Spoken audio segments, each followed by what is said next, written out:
जब भगवान शिव से प्यार होता है तो ताकत मिलती है, ऊर्ध्वगमन होता है और आपकी कुंडलिनी जागृत होकर के सहस्त्रार को पहुंचती है। जब इंसान से प्यार होता है तो आपकी कमजोरी बनती है और आप जो है वासना की तरफ गिरते हो और आप पतन को प्राप्त करते हो। यह भगवान के प्रेम और इंसान के प्रेम में अंतर, एक कमजोरी बन जाती है, एक ताकत बन जाती है। आज आप लोग भगवान शिव का कथा सुन रहे थे, एक शिव जी की ही वाणी आप लोगों को हम सुनाएंगे आज। शंकर जी कहते हैं देवी से जिसे शादी हुआ आज पार्वती से, यह बात समझो कि सारी पुराणे भगवान शंकर का और देवी का कथन है। जो भी पुराण पर सारा महाभारत रामायण और कुछ नहीं है, अकेले कैलाश पर बैठे बैठे किससे कहें, उनको कोई चेला तो मिला नहीं पार्वती से कह रहे हैं कथा। अभी तक कथा सुनने वाला बहुत आ जाता है ना, लेकिन शंकर जी कथा कह रहे हैं तो कोई सुन नहीं रहा। सारे पुराण की कथा आप सुनेगा भगवान शंकर कह रहे हैं देवी पार्वती से, सारा तंत्र की क्रिया कह रहे हैं भगवान शंकर पार्वती से, सारा योग की क्रिया कह रहे हैं भगवान शंकर पार्वती से। कैलाश फिर आप तक पहुंच रहा है। तो यह शंकर जी कह रहे हैं देवी से कि जरा इसको ठीक से ध्यान से सुन लेना कि आकल्प जन्मा कोटि यज्ञ व्रत तपः क्रिया। कहते हैं हे देवी, कल्प का मतलब समझता है, सतयुग द्वापर त्रेता कलयुग, चारों जब बीत जाता है तब एक कल्प कहते हैं। यह कहते हैं हे देवी, कल्प पर्यंत के करोड़ों जन्मों के यज्ञ व्रत और तप शास्त्रोक्त क्रियाएं, ये सब गुरु के संतोष मात्र से प्राप्त हो जाता है।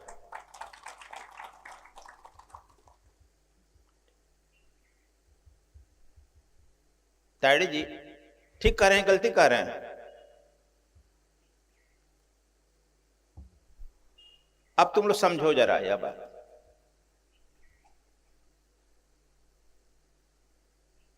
आकल्प जन्म कोटि यज्ञ व्रत तपः, कल्प भर करोड़ों जन्म, एक जन्म नहीं करोड़ों जन्म तुम यज्ञ करो, खूब खर्चा करो पैसा, यज्ञ करो, व्रत करो, आज व्रत है ना, व्रत करो और तपस्या करो, करोड़ों जन्म। वह सब जो है गुरु की तुम सेवा करता है और गुरु संतोष से तुझे आशीर्वाद दे देता है, वह तत्काल प्राप्त हो जाता है। हमारे कहने का मतलब समझ गए तुम लोग? ये दोनों बाबा यहीं के हैं तुम लोग। आप जिस परिस्थिति में भी रहो, गुरु का गोविंद का गुणगान कर सकता हो। तुमको कितना ही अच्छा परिस्थितियां मिल जाए, उसमें भी तू गलती खोज लेगा। Is it correct? इसलिए तू समाज को मत बदलो, लड़का को मत बदलो, लड़की पत्नी को मत बदलो, अपने को बदल लो। सकारात्मक चिंतन अपने को करो, हो जाएगा, परिस्थितियां बदल जाएगी। आज भगवान शंकर का दिन है। अब शंकर का ही परिवार देख लो, भगवान शंकर का परिवार देख लो। अब इसे तुम लोग तुलना कर लोगे, तुम्हारा परिवार कैसा है। भगवान शंकर का ड्रेस की कोड क्या है सुना? मृगशाला, ब्यूटी पार्लर में जाते हैं, कौन पाउडर लगाते हैं? हाँ? जो आदमी मरता है भस्म, यदि तुम वह लकड़ी, जलने हुआ मुर्दा का लकड़ी घर में लेकर रख दो, वह जला हुआ मुर्दा का राख घर में रख दो, वह घर अपवित्र हो जाएगा, भूत का डेरा हो जाएगा। कोई रखता है? श्मशान घाट जाकर दूसरी तरफ से आकर स्नान करके आता है। भगवान शंकर का डेरा वही है, वही डेरा डाले हैं ना।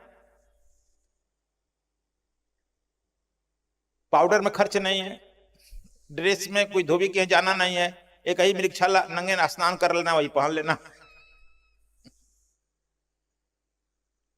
धोबी का भी खर्च नहीं है ना। उनकी पत्नी चलते किस पर हैं? बैल पर, बसहा बैल पर। कोई बसहा बैल पर चलता है? कोई सवारी सुना है आज तक? उस पर चलते हैं। उनकी पत्नी दुर्गा है ना, पार्वती ही दुर्गा है। देखा है कि नहीं, 16 श्रृंगार में रहती हैं। उनके कपड़ा नहीं है उनके शरीर में। राजपुत्री है, हिमालय नरेश की लड़की है, राजा की तरह रहती है कि नहीं? पूरा सज धज करके, सुनो, पाउडर, कंघी, क्रीम, कीमती से कीमती साड़ी, वाहन। जरा इसको ध्यान से अपने मनन करो। 10 भुजा है, 10 भुजा में शस्त्र 10 गुना शंकर से लेकर चलती। शंकर जी का एक त्रिशूल है ना, है 10 गुना अस्त्र शस्त्र है ना। और वो किस पर चलती है? बोलो, धीरे से बोलता है। शेर पर।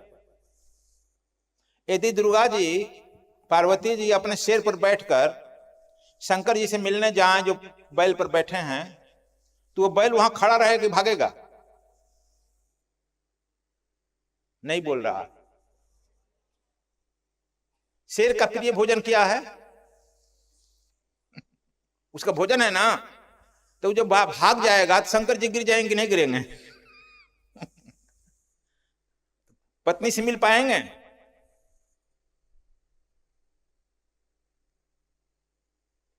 शेर का प्रिय भोजन है। देख लिया। कम से कम तुम्हारी पत्नी तुमसे मिलने आएगी, तुम तो नहीं गिरोगे। अब शंकर जी का एक लड़का देख लो, गणेश जी।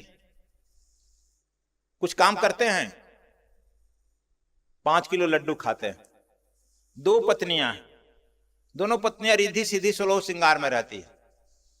खर्चा कौन चलाता है? घर का मालिक कौन है भाई? बोलो। शंकर जी ना है, खर्चा तो वही चलाते हैं। अपने तो भांग धतूरा से काम चल जाता है, लेकिन गणेश जी को भात धतूरा चाहिए, लड्डू चाहिए। और रिद्धि सिद्धि है, 16 श्रृंगार में रहती हैं। इसका खर्चा तो शंकर ही चलाते हैं। मान लो कि गणेश जी अपने सवारी पर बैठ कर गए अपने पिता से मिलने। गणेश जी की सवारी क्या है? नहीं बोल रहा। चूहा। चूहा पर यदि बैठकर मिलने जाएंगे तो उनके कमर में बेल्ट जो लगा है, सर्प का ना लगा है, गले में सर्प ना है। सर्प का प्रिय भोजन क्या है? तो वो यदि चूहा उनको खाने जाएगा कि बेल्ट में कसा रहेगा? बोलो।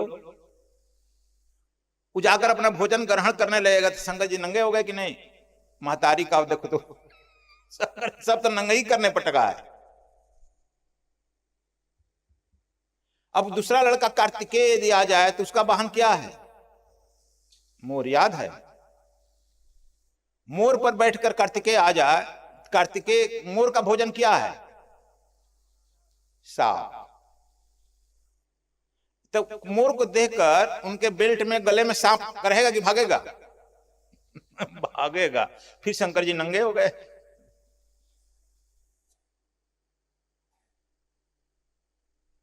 माने पर कितनी विपरीत परिस्थिति। मतलब हमारे कहने का मतलब है कि तुम लोग कहते कि हमारे कहने में लड़का नहीं है, तो हमारी पत्नी नहीं है, तो यह नहीं है। अब शंकर जी का हाल देखो, जिसके आलू पूजा कर रहे हो। मतलब क्या? शंकर का अर्थ होगा विपरीत परिस्थितियों में भी सम रहना शंकर है। हम लोग कुछ कोई पूछता है कि दुनिया की समस्या कैसे समाधान होगी? शंकर जी की मूर्ति रख दो और शंकर की तरह बन जाओ, पूरी दुनिया की समस्या समाधान हो जाएगी। शंकर जी घर की बात बाहर कह सकते हैं क्या? अरे हमारी पत्नी आती है तो हमको नंगे होना पड़ता है, लड़का आता है, कह सकते हैं? बोलो। अपने घर की बात दूसरे से कह नहीं सकते। फिर इन लड़कों को, पतिवार को डांट भी नहीं सकते हैं। इसका मतलब क्या समझा? न हम विष अंदर के घर की विष को बाहर निकालें, न बाहर के लेकर अंदर करें, गले में रख दिए विष, इस नीलकंठ कहला गए। आज शंकर का दिन है, भगवान शंकर का, समझ लो उनका दिन। तुम लोग भी घर की अपने बात को क्या करती है, औरतें जाकर कहेगी घर में, अरे हमारा पति बड़ा खराब है ना, शराब पीता है ना। औरत की सबसे बड़ी समस्या पति होता है, जानता है कि नहीं? पति लोगों का भी सबसे बड़ी समस्या पत्नी होती है। यह अपना समय बर्बाद करते हैं, कहते रहता है अरे तुम भी नीलकंठ बन जाओ, न उसकी बात बाहर कहो न बाहर की बात अंदर करो, नीलकंठ बन जाओ। सब समस्याओं का समाधान किया है, चुप ध्यान में रहो। शंकर जी का मूर्ति दिखता है कि नहीं, हरदम ध्यान में बैठे हैं। यानी ध्यान सारी समस्याओं का समाधान ध्यान है। इसलिए आज को हम आप लोगों को आज ध्यान कराने वाले हैं, सारी समस्याओं का समाधान ध्यान। लेकिन आप लोग सारी समस्याओं का समाधान कैसे करना चाहता है? बोलकर, जुडो कराटा करके, मारपीट करके, और कोर्ट कचहरी में। इतना ही नहीं, कोर्ट कचहरी में चला जाता है तलाक देने। इस समस्या का समाधान हो रहा है। एक तरफ तलाक भी दे रहा है, दूसरे तरफ दूसरी पत्नी भी खोज रहा है, पत्नी जो है दूसरा पति भी खोज रही है। मुल्ला नसरुद्दीन की पत्नी फातिमा मरी रही थी, शरीर छोड़ रही थी।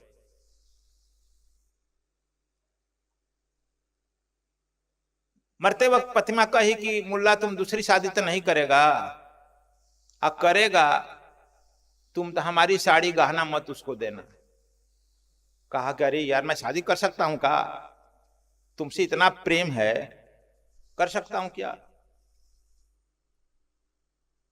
एक बार तुम मरी थी, जानती हो, तो छत पर से हम उतारते वक्त तुम्हारा पैर टकरा गया था दीवार से, तो जी गई, 10 साल तक जिंदा रह गई। इस बार मरोगी, मैं वह गलती नहीं करूंगा, तब दीवार तोड़कर लाश निकालूंगा, कहीं टकराने का मौका नहीं दूंगा।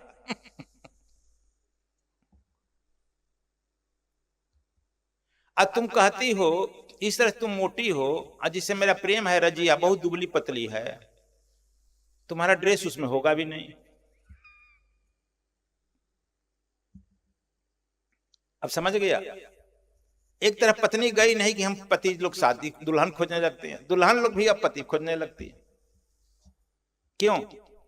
ध्यान से नहीं गुजरता। यदि ध्यान से गुजरेगा तब तुम्हारे मन से अन्यास निकलेगा, जेहि विधि राखे राम तेहि विधि रहिए, श्री राम जय राम कहिए। सब परमात्मा ही ना अरेंज किया है कि तुम अरेंज किया है? बोलो, जब परमात्मा अरेंज किया है तो एकदम विश्वास करके उसे धन्यवाद दो। तुकाराम की तरह धन्यवाद दो, एक नाथ की तरह धन्यवाद दो। और ये लोग महात्मा कहलाए, संत कहलाए यहां के। अच्छा है तो भी धन्यवाद, बुरा है तो धन्यवाद, तुम्हारी मर्जी। उसी में तू अपना सफलता खोज सकता है। शंकर जी का घर देख लिया, परिवार। अब तुम लोग अंदाजा अपना तुलना कर लो कि इस तुम्हारा परिवार जो इतने परेशान हो, ठीक है कि क्या? एक काम करो, क्षमा, सुना है, क्षमा शोभती उस भुजंग में जिसके पास गरल है। मतलब शंकर जी एक क्षण में सृष्टि का नाश कर सकते हैं, तो तुम लोग जानते हो कि नहीं? पलक ऊपर से नीचे हुए नाश हो जाएगा, सृष्टि श्रृंगार हो जाएगी। लेकिन सब भूत प्रेत हाकनी डाकनी सांप बीची, और एक शंकर जी ही एक ऐसे देवता हैं जिसके यहां देवता भी, राक्षस भी, सर्प बिच्छू भी, सब उनके यहां त्राण पाता। जाता है कि नहीं जाता? सबके लिए द्वार खुला है। द्वार का खुला, उनके यहां तो द्वारे नहीं है। शंकर जी कहीं महल में बैठा देखा है? पीपल के पेड़ के नीचे बैठे हैं, द्वार बंद है। बोलो, जो जिधर से आ जाए, पूरब से आ जाए ठीक है, पश्चिम से आ जाए, उत्तर से आए, दक्षिण, सबके लिए खुला है भाई। इसीलिए उन्हें बाबा कहते हैं। बाबा पर प्रेम का प्रतीक होता है, क्षमा का प्रतीक होता है। आप लोग घर में देखा होगा, जो नवजात बच्चे जन्म लेते हैं उनको सबसे ज्यादा प्रेम किससे होता है? बोलो। बाबा से। बाबा को सबसे प्रेम ज्यादा किससे को होता है? नाती से। बेकार का टेंशन लेकर जी रहा है, फालतू का टेंशन लेकर जी रहा है, घूम रहा है, नींद नहीं लग रही है, अब बेचैन हो रहा है। यह साधना शायद हम पहले पल पृथ्वी पर तुम लोग करा रहे हैं, हम करा रहे हैं। इस तरह का साधना नहीं सुना होगा आप लोग। क्या सुना है? ओम नमः शिवाय, ओम नमो भगवते वासुदेवाय। अरे यार, एक मान लो किसी बक्से में तुम गंदगी भर दो और ऊपर उसके ऊपर से सेंट छिड़क दो। बक्सा जब खोलेगा तो सेंट आएगा कि गंदगी सुगंध है कि दुर्गंध आएगा? हाँ, सच। तो वही तरह हम लोग अपने अंदर गुस्सा, टेंशन, एक दूसरे के पास ईर्ष्या, काम, क्रोध भरे हुए हैं। और फिर कितना उसे राम जाए राम जाए राम से राम जाए मुंह से बोलते रहे, वो असर पड़ेगा? कथा सुने कान से, मुंह से कहें, असर पड़ेगा? पहले अपने पार्सल को जो जो आया है हमको, उसको स्वीकार करो। और जो भी तो आपका शत्रु है, तुम्हारा कोई शत्रु नहीं है, भगवान शत्रु बनाकर भेजता है। उसको स्वीकार करो, क्षमा मांग लो। क्षमा, दिनकर जी भी कहे हैं, राष्ट्र कवि दिनकर, क्षमा सोवती उस भुजंग में जिसके पास गरल हो। क्षमा यदि कोबरा सांप पर पैर रखा, तुमको नहीं काटा, तो क्षमा हुआ ना है। मछली के ऊपर तुम सांप पैर रख दिया या करैत सांप के ऊपर पैर रख दिया, वो नहीं काटा, वो क्या क्षमा है? उसके काटने तक कुछ होगा नहीं। इसलिए वीर आदमी जो कुछ कर सकता है, क्षमा करता है। भारत का स्वभाव है क्षमा करना। भगवान राम विभीषण को क्षमा करके वहां का राजा नहीं बना दिए? बोलो। क्या उनकी पत्नी गई, रावण की पत्नी मंदोदरी को उठा लाए? क्या लाना चाहिए था? राम का यह आदर्श है, राम नहीं करते, क्षमा किए ना। इसलिए आज हम आप लोगों को यहां से शुरू करेंगे, क्षमा करो। जैसे ही तू क्षमा करेगा, जिसे गलती किया है उसको माफ कर देगा ध्यान से, वह जो है तुम्हारे बिल्कुल स्वभाव निर्मल हो जाएगा। और तू तो शिव स्वरूप है ही, शिवत्व को प्राप्त कर लेगा सहज।